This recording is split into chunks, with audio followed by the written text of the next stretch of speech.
नमस्कार दोस्तों, मेरे YouTube channel career and motivation में आप सबका स्वागत है।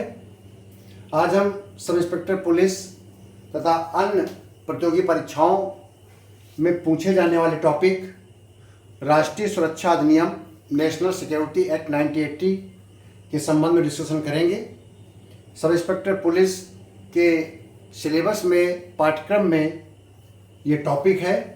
इसको ध्यान रखते हुए इस टॉपिक को तैयार किया गया है आपके सामने वीडियो के रूप में। देखिए, पहले मैं कई बार बता चुका हूँ कि कोई भी एक्ट, कोई भी अधिनियम जब बनाया जाता है तो उसे भारत के संविधान के अनुच्छेदों के अंतर्गत होना चाहिए। यदि भारत के संविधान के किसी अनुच्छेद का या फंडामेंटल राइट का उल्लंघन करता है तो वो अधिनियम बिल शून्य हो जाएगा और ऐसे अधिनियम सुप्रीम कोर्ट में चैलेंज कर दिए जाते हैं। तो उसी को ध्यान रखते हुए राष्ट्रीय सुरक्षा अधिनियम, जिसको हम एनएसए कहते हैं, नेशनल सिक्योरिटी एक्ट 1980 बनाया गया। ये भारत के संविधान के अनुच्छेद 22 के अंतर्गत, जिसमें प्रिवेंशन डिटेंशन को लाया गया था, यह लाया गया है अनुच्छेद 22 में, उसके अंतर्गत ही इस कानून को बनाया गया है। ये कानून इस प्रकार से बनाया गया है कि संविधान के मौलिक अधिकार अनुच्छेद 22 का किसी दशा में उल्लंघन न हो सके। और इसको सुप्रीम कोर्ट में चैलेंज भी किया गया था सन 1982 में, लेकिन सुप्रीम कोर्ट की 5 सदस्यीय खंडपीठ ने ये स्वीकार करते हुए कि ये किसी भी दशा में भारत के संविधान के अनुच्छेद 22 का उल्लंघन नहीं करता है, अपना जजमेंट दिया था 5 सदस्यीय खंडपीठ ने। और वो मामला था, लिख के रखिएगा कहीं, एके राय बनाम भारत संघ। एके राय बनाम भारत संघ में कहा गया था कि भारत के संविधान के अनुच्छेद 22 के अंतर्गत ही नेशनल सिक्योरिटी एक्ट बनाया गया है। अब हम आते हैं इसके महत्वपूर्ण पॉइंट्स में। तो आपको बता दें, ये अधिनियम 27 दिसंबर 1980 को लागू किया गया था। और पेपर में कभी भी आ जाए कि ये किस संविधान के किस अनुच्छेद के अंतर्गत है, वो अनुच्छेद 22 है। और इसके हमने सारे लगभग महत्वपूर्ण धाराओं का उल्लेख कर दिया है, क्योंकि बहुत इंपॉर्टेंट है। मैंने देखा कि बहुत ही बारीकी से प्रश्न पूछता है राष्ट्रीय सुरक्षा अधिनियम के बारे में, इसलिए इसको बहुत, इसके एक एक शब्द को आप पढ़ लीजिएगा। स्क्रीन में मैंने बहुत संक्षेप में पूरे एक्ट का उल्लेख कर दिया है, इसको आप नोट कर लीजिएगा और उसके बाद मैं आपको एक्सप्लेन कर रहा हूँ, सुनिएगा। देखिए, जो इसका पहला है धारा, संक्षिप्त नाम और विस्तार। तो इसका नाम आपको पता ही है, राष्ट्रीय सुरक्षा अधिनियम 1980, ये इसका नाम है। और इसका विस्तार भारत के पूरे क्षेत्र में है, संपूर्ण भारत क्षेत्र में इसका विस्तार है। नंबर 2, परिभाषाएं। परिभाषा में एक महत्वपूर्ण परिभाषा है जिसको हर जगह पर इस्तेमाल किया जाएगा, वो शब्द है समुचित सरकार, एप्रोप्रिएट गवर्नमेंट। तो एप्रोप्रिएट गवर्नमेंट का मतलब है यहाँ पर राज्य सरकार, केंद्र सरकार या केंद्र शासित प्रदेश के प्रशासक, ये तीनों समुचित सरकार के अंतर्गत आता है। ठीक है। यदि संघ शासित प्रदेश में किसी व्यक्ति को निरोध किया गया है तो उसका आशय प्रशासक से। यदि राज्य सरकार में किसी राज्य में जाकर निरोध किया गया है तो उसका आशय है राज्य सरकार। और केंद्र में अगर निरोध किया है अपने ऑर्डर से तो केंद्र सरकार। तो इसका मतलब परिभाषाओं में सबसे महत्वपूर्ण शब्द है समुचित सरकार, इसका मतलब केंद्र या राज्य या प्रशासक से। ठीक है। तीसरा है, जो सबसे महत्वपूर्ण धारा है, इसको बहुत अच्छे से एक्सप्लेन कर लीजिएगा।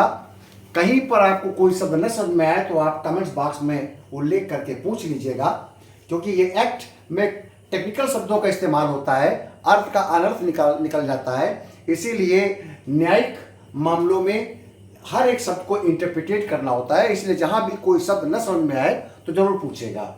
धारा 3 कहता है विशेष व्यक्तियों के निरोध के लिए आदेश बनाने की शक्ति। यानी कि किसी भी व्यक्ति को कहीं पर भी जब निरोध किया जाएगा, डिटेन किया जाएगा, उसका डिटेंशन किया जाएगा, तो ऑर्डर जारी किया जाएगा और वो ऑर्डर जारी करते समय हमको आधार बताना होगा कि किस आधार पर हम इनको डिटेंशन में ले रहे हैं।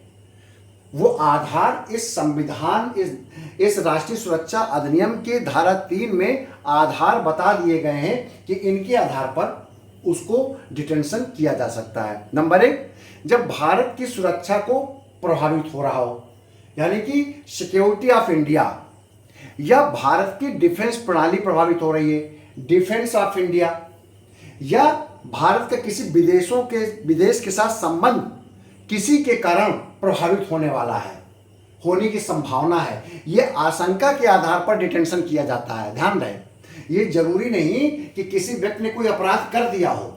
अपराध किए जाने की आशंका होने पर कि कोई व्यक्ति एक निश्चित समयावधि में ये ऐसा षड्यंत्र कर रहा है या ऐसा कोई समस्या पैदा कर सकता है भारत के सुरक्षा के संबंध में, भारत के डिफेंस के संबंध में, भारत के किसी विदेशी नीति के संबंध में, या ये भारत की या किसी राज्य की या किसी क्षेत्र की पब्लिक ऑर्डर को प्रभावित कर सकता है, दंगा फसाद करा सकता है, कहीं किसी प्रकार का आतंकवादी घटना हो सकती है तो लोक व्यवस्था को प्रभावित कर सकता है, या एसेंशियल जो कमोडिटी की सप्लाई है उसको व्यक्ति प्रभावित कर सकता है।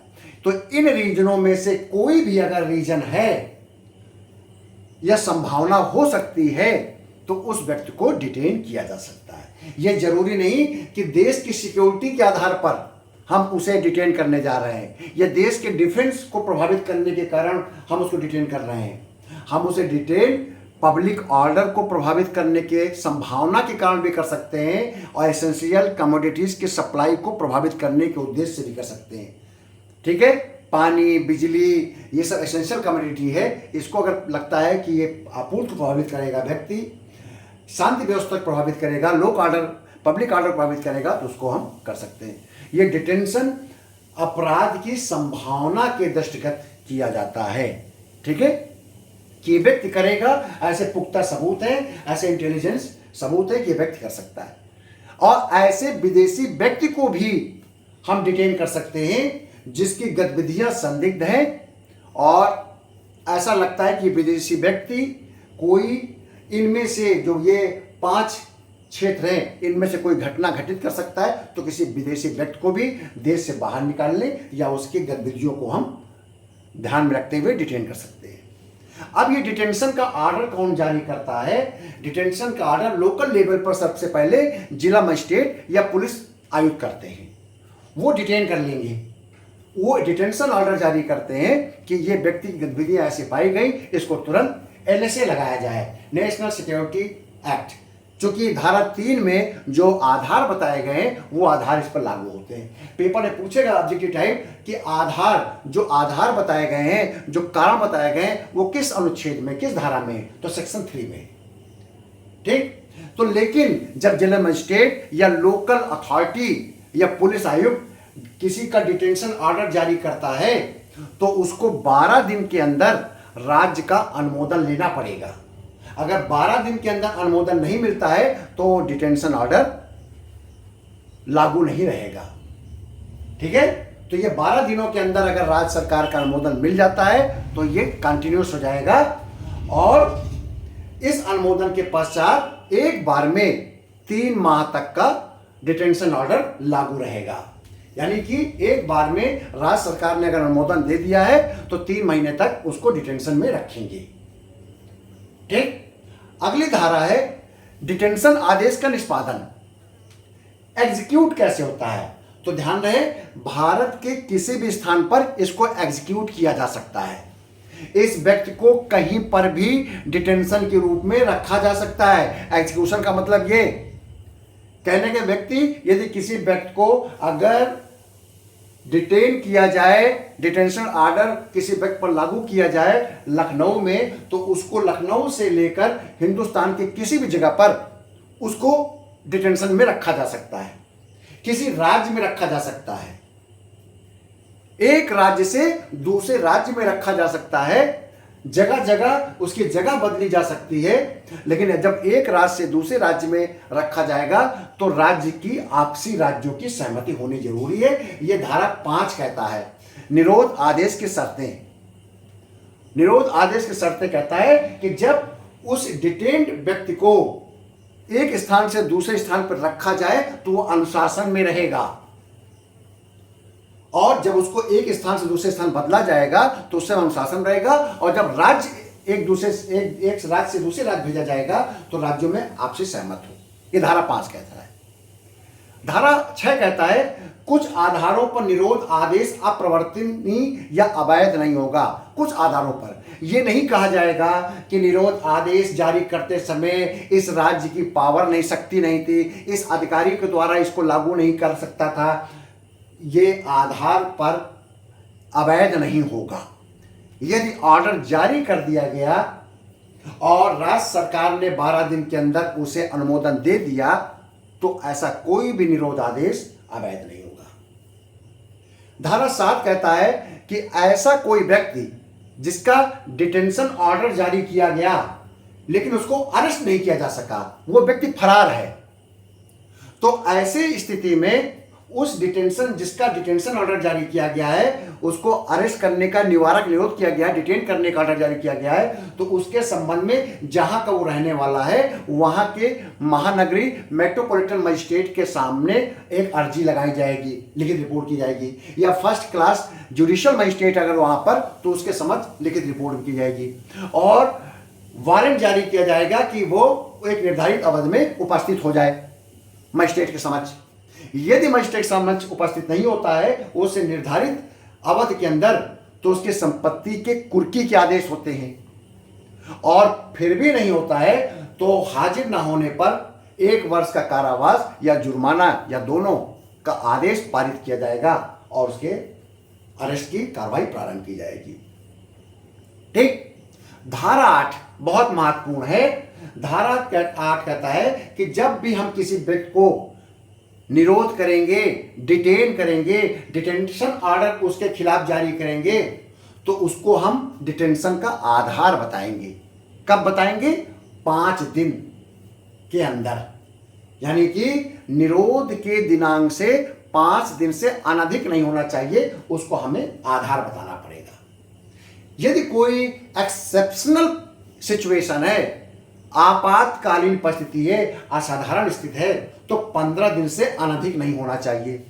सामान्य दशाओं में 5 दिन से अनधिक नहीं होना चाहिए और असाधारण स्थिति में 15 दिन से अनधिक नहीं होना चाहिए, यानी कि प्रत्येक दशा में 15 दिन में उसको उसके डिटेन किए जाने का रीजन बता देना चाहिए। ठीक।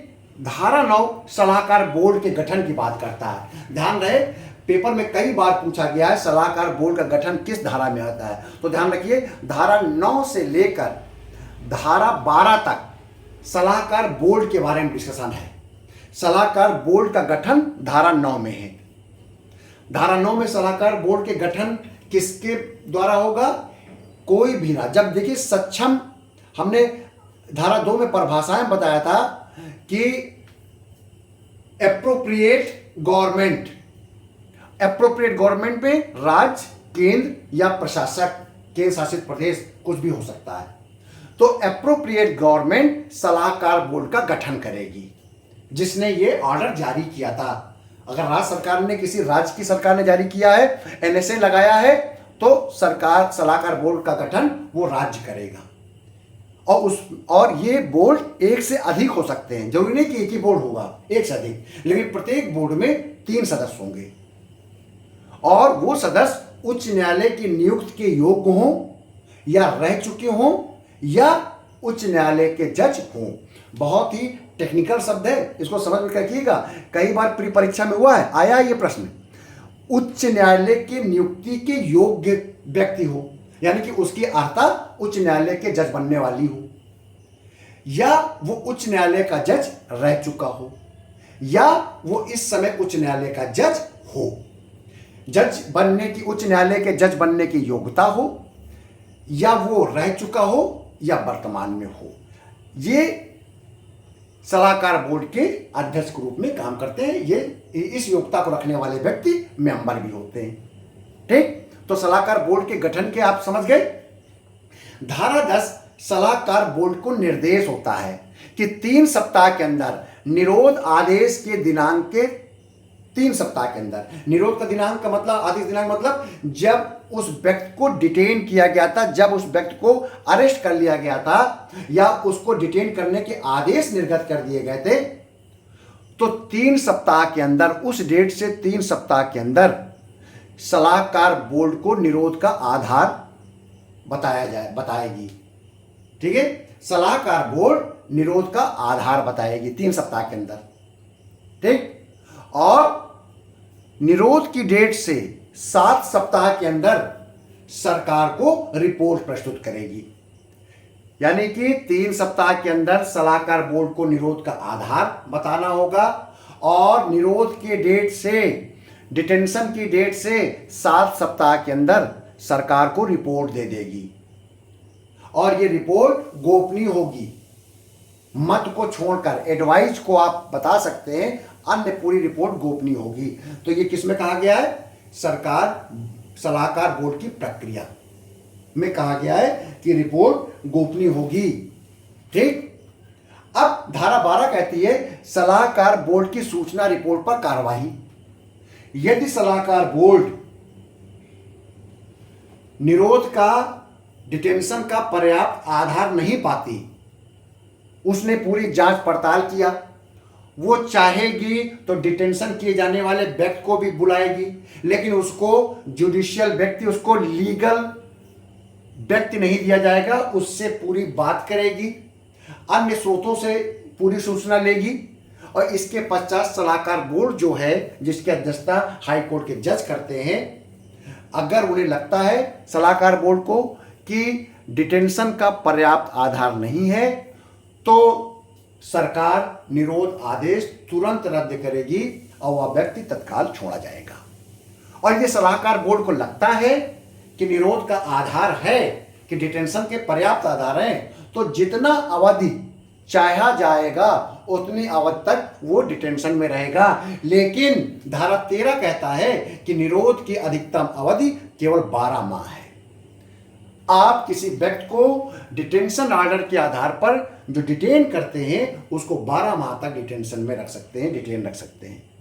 ठीक है, धारा 13 बहुत इंपॉर्टेंट, ध्यान रखिएगा, पेपर पूछेगा। जो एनएसए के अंतर्गत जो डिटेंशन में लाया गया व्यक्ति या डिटेन किया गया व्यक्ति कितने माह तक, अधिकतम कितने माह तक रह सकता है? तो 12 माह। एक बार में राज्य सरकार के अनुमोदन के बाद एक बार में कितने माह तक रह सकता है? तो 3 माह तक। ठीक, और कितने दिनों के अंदर जो व्यक्ति निरोध किया गया है, डिटेन किया गया है, वो उसको कितने दिनों के अंतर्गत बिना बताए डिटेन रखा जाएगा? 5 दिन। 5 दिन से अधिक उसको बिना बताए डिटेन नहीं किया जाएगा, उसको रीजन बताया जाएगा और असाधारण स्थिति में 15 दिन के अंदर बता दिया जाएगा। कितने दिनों के अंदर सरकार निरोध आदेश के 3 सप्ताह के अंदर सलाहकार बोर्ड को निरोध का आधार बताया जाएगा और कितने दिनों के अंदर सलाहकार बोर्ड अपनी सूचना रिपोर्ट को सरकार को दे देगी? निरोध की डेट से 7 सप्ताह के अंदर। ठीक है, तो ये चीजें स्पष्ट हैं, तो आप इनको कहीं नोट कर लीजिएगा। ये पेपर में बहुत पूछे जाते हैं, कम से कम सब इंस्पेक्टर पुलिस में 30 से 35 क्वेश्चन इस आधार पर पूछे गए इस टॉपिक पर। अगला है धारा 14, निरोध आदेश को रद्द किया जाना। यानी कि सलाहकार बोर्ड की सूचना के बिना भी सक्षम सरकार, एप्रोप्रिएट गवर्नमेंट जिसने निरोध आदेश जारी किया है, वो कभी भी अपने ऑर्डर को रद्द कर सकती है और रिलीज कर सकती है। ये धारा 14 कहता है। धारा 15 कहता है निरोध व्यक्ति के अस्थायी मुक्ति। मान लीजिए डिटेंशन में रखा गया व्यक्ति के ऊपर अभी भी आरोप बरकरार है, लेकिन उसको अगर गवर्नमेंट रिलीज करना चाहती है, सक्षम सरकार, तो उसको रिलीज कर सकती है किसी मुचलके पर, किसी शर्त के साथ, किसी बॉन्ड के साथ या बिना शर्त के। और वो सरकार जब चाहेगी इस अस्थाई मुक्त के आदेश को निरस्त भी कर देगी, और जब निरस्त करेगी तो वह व्यक्ति तुरंत समर्पण करेगा, और तुरंत समर्पण न करने की दशा में उसको 2 साल का कारावास हो सकता है। धारा 16 कहता है सद्भावना में किए गए कार्य का संरक्षण। ये माना जा रहा है कि राष्ट्रीय सुरक्षा अधिनियम अगर हम किसी व्यक्ति को लगा रहे हैं तो सद्भावना से लगा रहे हैं, गुड फेथ से लगा रहे हैं, मैलाफाइड इंटेंशन नहीं है। इसलिए गुड फेथ से जब सरकार कोई काम करती है, सक्षम सरकार करती है, तो उसको कानून का संरक्षण मिलेगा। तो यहां पर यह कहा गया है, धारा 16 में क्वेश्चन कई बार आ चुका है कि सद्भावना से किए गए संरक्षण का उल्लेख किस धारा में है। तो धारा 16 में कहा गया है कि सरकार का संरक्षण किया जाएगा, चूंकि वो एनएसए एक्ट किसी व्यक्ति को डिटेन सद्भावना पर कर रही है, यानी कि गुड फेथ से कर रही है। वो इस आशंका से कर रही है कि उस व्यक्ति से भारत के राष्ट्र की सुरक्षा खतरे में है, भारत की डिफेंस खतरे में है, विदेशी संबंध प्रभावित हो रहे हैं, उसके कारण पब्लिक ऑर्डर को वो व्यक्ति अब प्रभावित कर रहा है, वो एसेंशियल कमोडिटीज, एसेंशियल सर्विसेज की सप्लाई को प्रभावित कर सकता है। इस आशंका से, इस गुड फेथ से अगर सरकार उसको अरेस्ट करती है तो इसको गुड फेथ माना जाएगा और सरकार का कि उस कार्य का संरक्षण किया जाएगा। तो मैंने राष्ट्रीय सुरक्षा अधिनियम जो 27 दिसंबर 80 को लागू हुआ था उसके बारे में संक्षेप में मैंने बता दिया है। इसके आप नोट्स बना लीजिएगा, और किसी पॉइंट्स पर आपका अगर कोई प्रश्न है तो आपने कमेंट्स बॉक्स में जरूर लिखिएगा। बहुत बहुत धन्यवाद।